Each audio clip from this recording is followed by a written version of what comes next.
نحمده ونصلي على رسوله الكريم اما بعد. محترم صدر جلسہ، دیگر علماء کرام اور معزز سامعین و سامعات، آج میں ایک ایسے موضوع پر گفتگو کرنے والی ہوں جو ہمارے دین اسلام میں بہت اہمیت رکھتا ہے، اور وہ ہے صدقہ اور اس کا اثر. صدقہ کیا ہے؟ صدقہ اللہ تعالیٰ کو خوش کرنے کے لیے مال یا خدمت دینا ہے جو ہماری زندگی میں برکت اور خوشیاں لاتا ہے. یہ عبادت کا بہت اہم اور اسلام کا چوتھا رکن ہے جو اسلامی تعلیمات میں برکت اور خوشیاں لاتا ہے. قرآن میں اللہ تعالیٰ نے سورہ منافقون آیت 10 میں ارشاد فرمایا ہے، وَأَنفِقُوا مِمَّا رَزَقْنَاكُم مِّن قَبْلِ أَن يَأْتِيَ أَحَدَكُمُ الْمَوْتُ فَيَقُولَ رَبِّ لَوْلَا أَخَّرْتَنِي إِلَىٰ أَجَلٍ قَرِيبٍ فَأَصَّدَّقَ وَأَكُن مِّنَ الصَّالِحِينَ.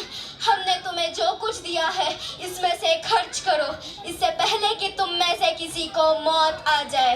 پھر وہ لوگ کہیں گے، اے میرے رب، تو نے مجھے اور مہلت کیوں نہ دی کہ میں صدقہ کرتا اور نیک لوگوں میں شامل ہو جاتا. معزز سامعین، اس آیت سے ہمیں یہ بات معلوم ہوتی ہے کہ موت آنے سے پہلے ہمیں اپنے مال میں سے صدقہ و خیرات کرنا چاہیے تاکہ ہم افسوس کرنے والوں میں سے نہ رہ جائیں. یہی نہیں، ایک مرتبہ اللہ کے نبی صلی اللہ علیہ وسلم عید کے روز عورتوں کی جماعت کے پاس سے گزر رہے تھے تو انہوں نے اس جماعت سے کہا، اے عورتوں کی جماعت، تم لوگ صدقہ و خیرات کرو کیونکہ میں نے عورتوں کو جہنم میں کثرت سے دیکھا ہے. پھر آپ صلی اللہ علیہ وسلم سے پوچھا گیا کہ کس لیے آپ نے ہمیں جہنم میں دیکھا؟ تو آپ صلی اللہ علیہ وسلم نے کہا، کیونکہ عورتیں لعن طعن زیادہ کرتی ہے، گالی گلوچ زیادہ دیتی ہے اور شوہر کی ناشکری کرتی ہے. تو عزیز خواتین، جہنم میں اللہ کے نبی نے جن عورتوں کو دیکھا ہے ان کا اگر علاج ہے ہمارے لیے جہنم کی آگ سے بچنے کے لیے تو اللہ کے نبی نے فرمایا، صدقہ و خیرات کرو. صدقہ و خیرات کرنے کی وجہ سے اللہ ہمیں جہنم کی آگ سے بچا سکتے ہیں انشاءاللہ العزیز.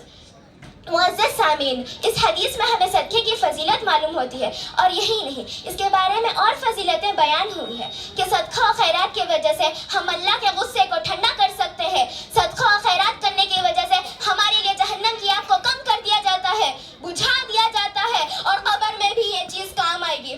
بخاری کی حدیث ہے، ایسا کوئی دن نہیں جاتا جب بندہ صبح کو اٹھتا ہے اور اس وقت 2 فرشتے نہ اترتے ہو. ان میں سے ایک فرشتہ کہتا ہے، اے اللہ، خرچ کرنے والے کو اس کا بدلہ دے، اور دوسرا فرشتہ کہتا ہے، اے اللہ، بخیل کے مال کو ضائع کر دے. اللہ اکبر! یہ کتنی بڑی دعا ہے اور کتنی ہی بری بد دعا ہے جو فرشتے ہر دن کر رہے ہیں. اگر کوئی صدقہ دے رہا ہے تو فرشتے اس کے لیے اجر کی دعا کر رہے ہیں، اور وہی اگر کوئی صدقہ نہیں دے رہا، خیرات نہیں دے رہا، تو فرشتے اس کے مال کے برباد ہونے کی بد دعا دے رہے ہیں. معزز سامعین، رمضان کا مہینہ آ رہا ہے. رمضان کے مہینے میں اجر دگنا ہو جاتا ہے، تو ہم لوگوں کو چاہیے کہ اس کا بھرپور فائدہ اٹھائیں.